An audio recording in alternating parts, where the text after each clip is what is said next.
La Compagnia di Gesù in Bolivia ha negato la presunta responsabilità istituzionale nei casi di pedofilia commessi da alcuni sacerdoti e per i quali alcune vittime hanno sporto denuncia contro il superiore dell'ordine del paese.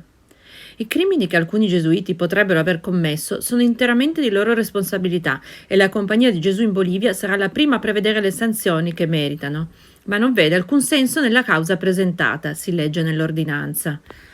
Gli ex alunni del collegio Juan XXIII della città di Cochabamba hanno presentato una denuncia contro il superiore provinciale dei Gesuiti, Bernardo Mercado, ritenendo che la congregazione cattolica avesse una responsabilità istituzionale nel caso dei 9 gesuiti accusati di pedofilia. Ci sono anche 8 ex provinciali che, secondo i denuncianti, erano a conoscenza degli abusi commessi dai gesuiti e che devono rispondere come complici. La denuncia si basa sul fatto che i membri dell'organizzazione religiosa hanno commesso violazioni sistematiche nei confronti di una popolazione specifica e sono quindi considerati contro l'umanità e non si prescrivono. A questo proposito, la Compagnia di Gesù ha sottolineato che i delitti denunciati sono di carattere personale e che tali responsabilità individuali devono essere punite e sanzionate dalla giustizia. I casi di pedofilia nella Compagnia di Gesù sono venuti alla luce lo scorso maggio, quando il media spagnolo El País ha pubblicato in un'inchiesta il contenuto del diario del gesuita spagnolo Alfonso Pedrajas, in cui racconta i presunti abusi da lui commessi contro minori in Bolivia. In questo testo il religioso, morto nel 2009, fa proprio riferimento ai presunti abusi da lui perpetrati su decine di bambini quando era responsabile della scuola Juan XXIII di Cochabamba dal 1971. Nel 2019 è emerso il caso del sacerdote Luis Roma, ora deceduto, attraverso la denuncia di un ex membro della Compagnia di Gesù e che ha basato le accuse su 30 fotografie esplicite in cui affermava di riconoscere l'aggressore di numerosi minori tra i 6 e i 12 anni. In seguito a questi avvenimenti, la Procura boliviana ha avviato un'indagine in diversi dipartimenti del paese per denunce di pedofilia che coinvolgono soprattutto preti cattolici. Lo scorso maggio il governo del presidente Luis Arce ha presentato un disegno di legge affinché i reati sessuali contro i minori non siano prescritti, progetto respinto dal Parlamento pochi giorni fa fra le proteste di diversi settori che difendono l'infanzia e l'adolescenza.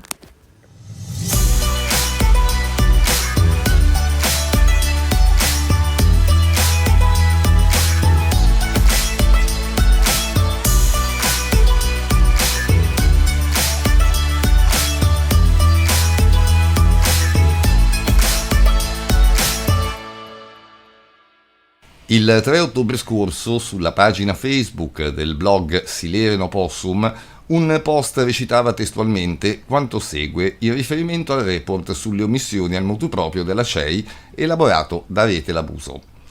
La Conferenza Episcopale Italiana non ha recepito il dossier da parte di associazionuncole idiote perché non hanno alcun fondamento scientifico e probatorio. Questo per chiarezza, diceva Silereno Possum. Non avendo alcun interesse a entrare nel merito dell'affermazione, Rete L'Abuso, associazione italiana che dal 2010 opera rappresentanza e a sostegno delle vittime della pedofilia clericale, non può esimersi in questa sede da un commento politico sulla triste espressione utilizzata da Silereno Possum, che offende nella dignità una fascia debole, di entità non irrilevante nel nostro paese e ad oggi discriminata, in attesa di una giustizia che ovunque viene ottenuta, tranne che nella nostra penisola, dove il problema, che pure ha radici antiche e costituisce una grave realtà, pare invisibile, persino inesistente.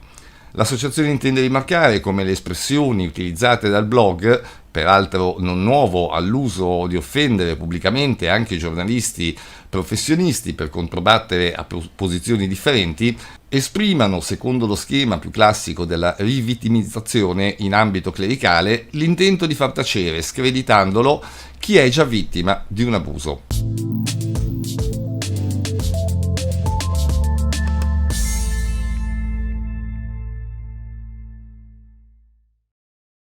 Un sussidio dedicato all'abuso spirituale è stato presentato il 26 settembre scorso dalla Conferenza Episcopale Tedesca. Il documento, intitolato Abuso dell'autorità spirituale, come affrontare l'abuso spirituale, elaborato sotto la guida del vescovo di Dresda del gruppo di lavoro su abusi e violenza, è stato discusso all'assemblea della scorsa primavera e ha l'intento di mettere a punto gestione e prevenzione del fenomeno. Siamo solo all'inizio dello studio, spiega nella prefazione il vescovo, che appartiene al movimento dei focolari, a sua volta non esente da problemi di abusi. Rispetto al versante degli abusi sessuali, qui non si risponde a una pressione esterna. Purtroppo c'era e c'è ancora troppo poco interesse pubblico per questo versante, spiega il vescovo. Con il sussidio di 47 pagine, ora i vescovi tedeschi intendono fare un salto di qualità, definendo il fenomeno dell'abuso spirituale in modo più preciso nelle sue diverse dimensioni e nel suo essere spesso il primo anello di una catena che sfocia nella violenza sessuale, con conseguenze che possono essere psicologiche e fisiche. Uno dei motivi per il quale l'abuso spirituale è stato finora poco affrontato è che non è stato ancora definito come un crimine né dal diritto canonico né dal diritto penale, ed è dunque difficile che si avviino procedimenti giudiziari se non si accompagna all'abuso sessuale. Non esiste inoltre alcun obbligo di denuncia ai sensi del diritto canonico. Le vittime di abusi spirituali continuano ad avere difficoltà a far sentire la loro voce, spiega il vescovo. La novità, secondo la teologa Barbara Hasbeck, intervistata da Katholisch.de, è che finalmente ci sono norme chiare da parte della Conferenza Episcopale. Il problema degli abusi sessuali è diventato una massima priorità. Ma l'argomento non è nuovo. Le persone denunciano da tempo come sono state manipolate, svalutate e rese dipendenti nelle relazioni pastorali e nelle comunità religiose. Uno degli aspetti positivi del sussidio, afferma la teologa, è che si basa sull'esperienza delle persone colpite che, indicando i segnali degli abusi spirituali, hanno consentito di redigere una lista di domande che aiutano a identificare e a classificare il problema. Ma il fatto che l'abuso spirituale non sia descritto né nel diritto canonico né nel diritto statale è problematico. Laddove i vertici di una comunità o diocesi non classificano un evento come abusivo, spiega, non esistono strumenti per imporre sanzioni. I requisiti per la prevenzione e l'intervento sugli abusi spirituali menzionati nel sussidio sono molto pragmatici, ma diventa presto chiaro alle persone colpite e al loro sistema di supporto quanto poco possono ottenere perché non esistono norme giuridiche e i relativi diritti.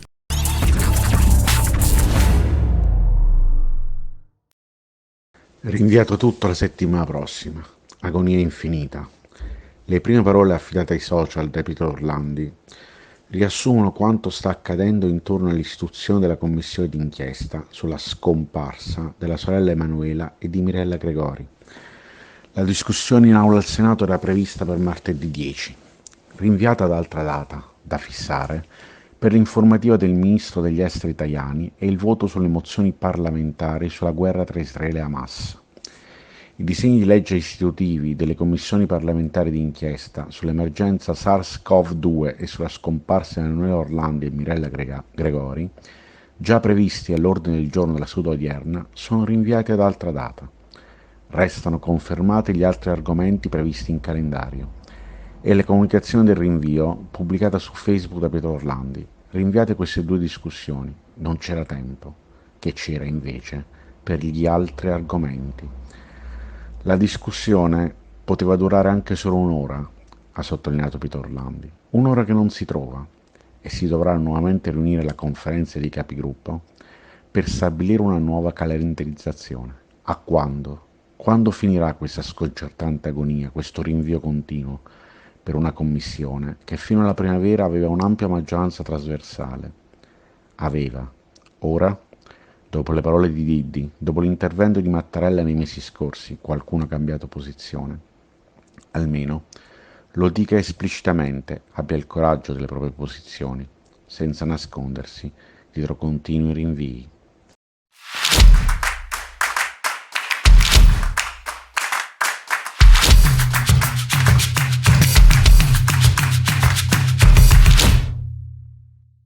Chi vede un bambino non vede nulla. Felice chi ha dei figli, ma non infelice chi non ne ha. Piccolo è il bambino, piccolo è il lutto. Non si deve dire un segreto a una donna, a un pazzo o a un bambino. Si tratta di una breve antologia di detti popolari coniati nell'attuale Europa tra il XV e il XVI secolo. e raccolti dallo storico Jean Doulemot in uno dei suoi saggi più famosi, intitolato Il peccato e la paura.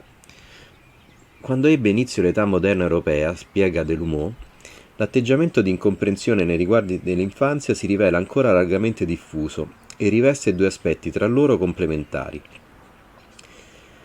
la scarsa sensibilità per la freschezza e l'innocenza del fanciullino e la scarsa emozione per la sua fragilità.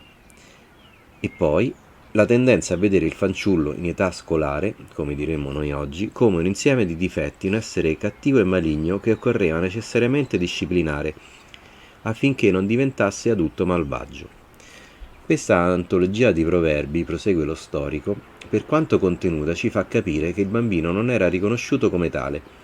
Si tratta di una creatura che acquisterà valore solo quando sarà stata disciplinata diventando uomo, osserva lo storico francese. La sua chiave di lettura del rapporto del mondo adulto con quello dell'infanzia nella cultura occidentale e cristiana, al termine del Medioevo, può essere utile per osservare anche alcuni fatti di estrema attualità. L'annullamento dell'identità umana del bambino non è infatti una dinamica che appartiene solo al passato, né tantomeno, purtroppo, è stata definitivamente consegnata alla storia della nostra civiltà. L'idea violentissima che scaturisce dalla fusione fredda tra logos, secondo cui, detto in estrema sintesi, il bambino non è essere umano finché non entra nell'età della ragione, e il pensiero religioso cattolico, il bambino è malvagio per natura, dal peccato originale, ne porta con sé un'altra altrettanto criminale. Se non è essere umano, dunque lo si può violentare e o uccidere tranquillamente. Va ricercata qui in estrema sintesi la radice culturale della pedofilia e della protezione riservata ai preti pedofili dai loro superiori. Ma non solo. Contro questo crimine orrendo tante parole vengono spese e tanti impegni sono propagandati anche nel mondo laico, ma poi nei fatti raramente si traducono in qualcosa di concreto. È questo il caso dell'Italia, che, come è tristemente noto, diversamente da tutti i più grandi paesi a tradizione cattolica, non ha mai realizzato un'indagine sulla pedofilia nella Chiesa. Non ha nemmeno mai risposto, per quanto riguarda il governo, alla diffida di Rete l'Abuso, in cui si contesta di non aver mai adottato le misure necessarie per contrastare le violenze sui minori di matrice ecclesiastica sul territorio italiano, violando così la Convenzione ONU per i diritti dell'infanzia e la Convenzione di Lanzarote.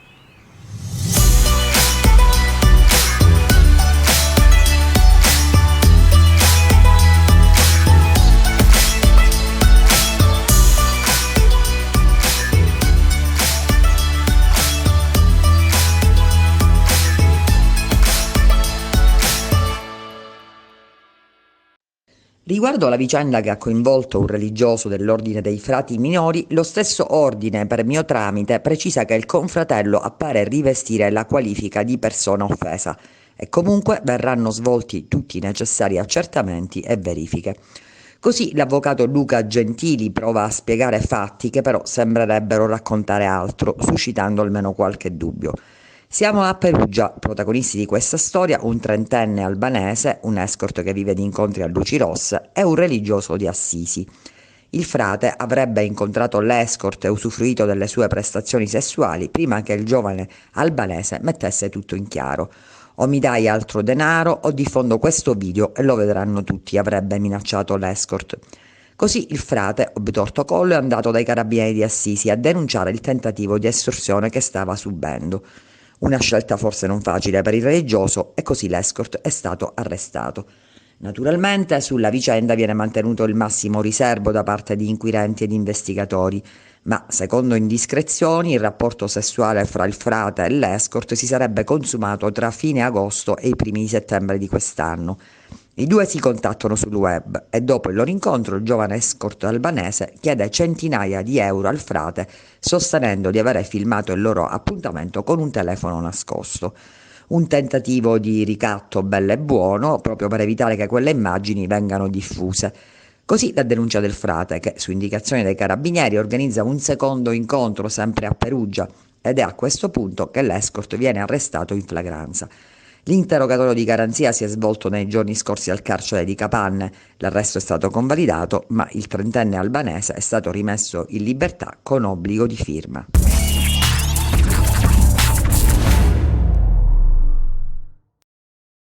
Per questa edizione è tutto, grazie per averci seguito. L'appuntamento è per sabato prossimo alle 12, avete l'Abuso News. Vi auguriamo un buon weekend.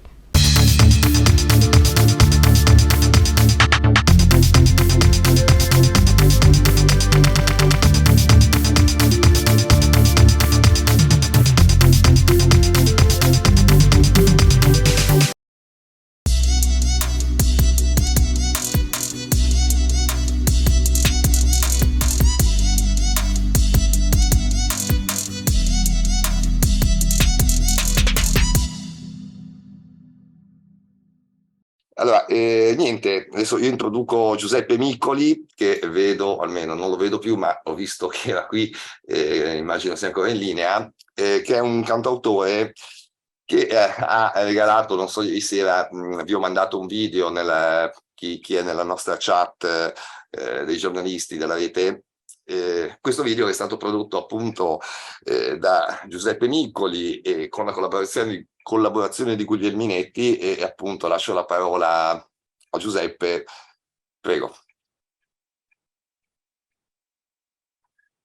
Sì, buongiorno a tutti, grazie per lo spazio, ringrazio Francesco Zanardi. Vorrei utilizzare questo tempo, insomma, per parlarvi di come è nata questa canzone che poi ho fatto ascoltare appunto a Francesco Zanardi, dell'opportunità appunto che mi ha dato Guglielminetti con la sua etichetta discografica di poterla realizzare. Da circa un anno ho iniziato a pubblicare le mie canzoni, pur facendo infatti un altro lavoro, non sono infatti un musicista professionista. Ho inviato le canzoni a Guido Guglielminetti, da cui è nata una collaborazione con la sua etichetta discografica che dà l'opportunità, diciamo, a questi a degli artisti di potersi esprimere senza far ricorso ai talent, a tutto ciò che offre il mainstream della televisione italiana. Ovviamente di questo sono molto grato. Dopo, entrando nello specifico, dopo aver ascoltato la canzone Sopravvissuto, ci siamo messi a lavorarci su per farla nascere così come immagino sia stata ascoltata. Per farla breve, insomma, l'esigenza di far nascere questa canzone è nata dall'esigenza appunto di squarciare il velo dell'indifferenza. Vedendo che nella canzone italiana non c'era non veniva non è stato trattato molto probabilmente questo tema, oppure se è stato trattato è avvenuto in maniera superficiale, per quanto sono riuscito a cogliere io, insomma, da qui è nata l'esigenza di raccontare la storia appunto di Francesco Zanardi. Ho l'impressione che molti dolori, alcuni dolori, non si possono raccontare oppure non si vogliono far ascoltare. E da qui appunto è venuta è nata la canzone. Il testo, insomma, è un mix tra il linguaggio che ha utilizzato Zanardi nelle sue interviste, nei suoi articoli, e quello che poi ho inserito io, che è venuto fuori anche dall'ispirazione. Insomma, dopo aver letto il libro Una donna di Sibilla Aleramo,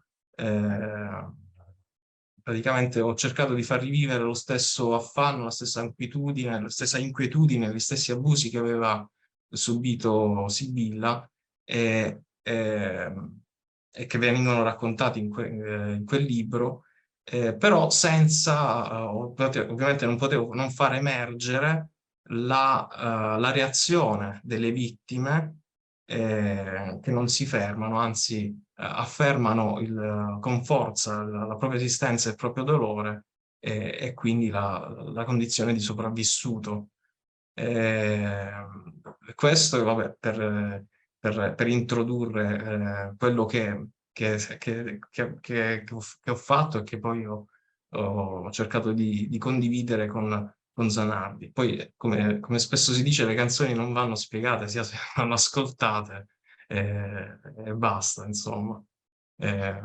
Mi fermerei qui, insomma. Va bene, grazie Giuseppe. No, beh, la canzone a me è piaciuta subito, combinazione, io non so se l'avete sentita, somiglia moltissimo al report, no? Perché i punti, bene o male, ci sono quasi tutti. Giuseppe poi la cosa più strana è che non è neanche un sopravvissuto, quindi ha colto, diciamo, quelle parole, quello che lui racconta e quello che coglie dall'esterno una persona sulla situazione dei preti pedofili in Italia, e vi dico, appena l'ho sentita la prima volta mi è piaciuta subito perché insomma diceva tutto, c'era tutto. Poi vabbè, si è sviluppato il resto. In pochi giorni abbiamo montato in modo casalingo un video scusate. E niente, questa canzone credo rimarrà la canzone un po' delle vittime, un po', diciamo, un inno italiano dei sopravvissuti, perché li disegna molto bene. E anche appunto quello che dicevi, Giuseppe, sì, in effetti nessuno in Italia ha investito nei minori. Se fate caso, noi abbiamo lanciato l'iniziativa della panchina per le vittime di pedofilia, non dei preti pedofili, di pedofilia in genere. Non ce ne sono in Italia. Abbiamo lanciato l'iniziativa, adesso inizieremo poi a installarle nei vari comuni. Se voi andate a vedere, ci sono le panchine per il femminicidio, ci sono le panchine per l'amicizia, perché ho cercato su internet, c'è di tutto.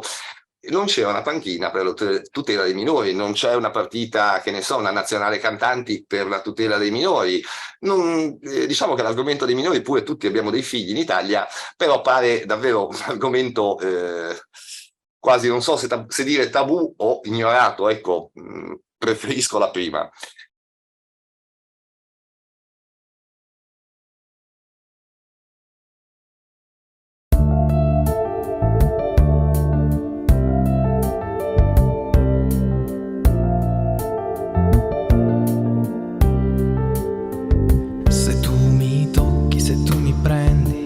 Padre, non posso più sopportare il contatto delle tue mani e l'affanno del tuo respiro. Padre, non mi tenere, non mi toccare, lasciami stare. Quando ancora cercherai e qualcun altro troverai, c'è sempre una preda che non ti aspetta, cui negare la sofferenza. E se il perdono a volte si può tentare, resta un vuoto nella mente che non si è più colmato, e no, non si può colmare.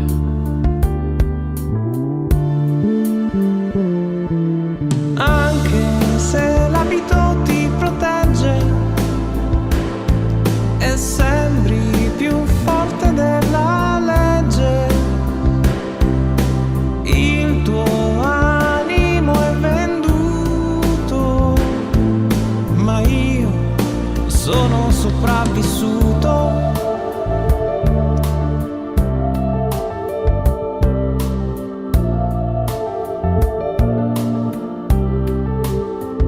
Se tu mi tocchi, se tu mi prendi, non c'è niente che mi difenda, non c'è giustizia che mi protegga.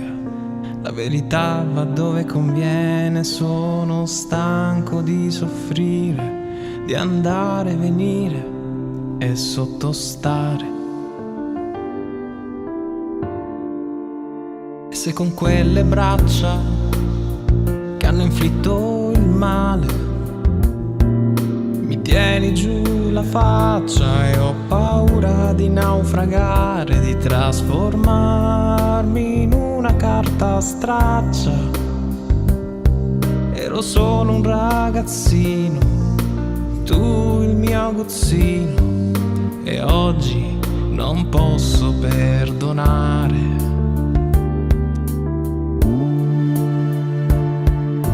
Anche se non ti vuoi pentire, sicuro che poi potrai